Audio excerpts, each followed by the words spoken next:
படிக்குவோம். ஆதியாகமம் 9ஆம் அதிகாரத்துல அவர் வெறி கொண்டிருந்தார். அவர் குடிச்சு திராட்சரசத்தை குடிச்சு தான் நிர்வாணி ஆனது கூட தெரியாமல் வெறி கொண்டிருந்தாருன்னு சொல்லி சில கிறிஸ்தவர்கள் வந்துட்டு கிறிஸ்துமஸ் சமயத்துல குடிக்கிறதுக்கு இந்த வசனத்தை பயன்படுத்திக்கிறாங்க. நோவாவே குடிச்சாரே, நாம போய் குடிக்க கூடாதா அப்படின்னு சொல்லி சொல்றது உண்டு. ஆனா என்ன நடக்குதுன்னு பாத்தீங்கன்னா பாருங்க, இப்போ நீங்க ஸ்கிரீனை பாருங்க, ஒரு விஷயம் புரிஞ்சுக்கலாம்.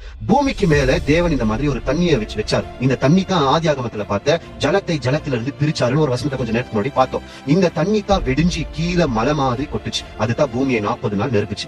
அதனால இந்த தண்ணி இருந்ததுனால பூமியோட தன்மை எப்பவுமே எப்படி இருந்துச்சுன்னு பாத்தீங்கன்னா, நாம இப்போ வாழ்ந்து இருக்கிற மாதிரி இல்ல. ஒரு பக்கத்துல அதிக குளிர், இன்னொரு பக்கத்துல உச்சகட்டமான வெயில், அந்த மாதிரி இல்ல. ஒரு சரி சமமான ஒரு நிலைமை இருந்துச்சு பூமிக்குள்ள.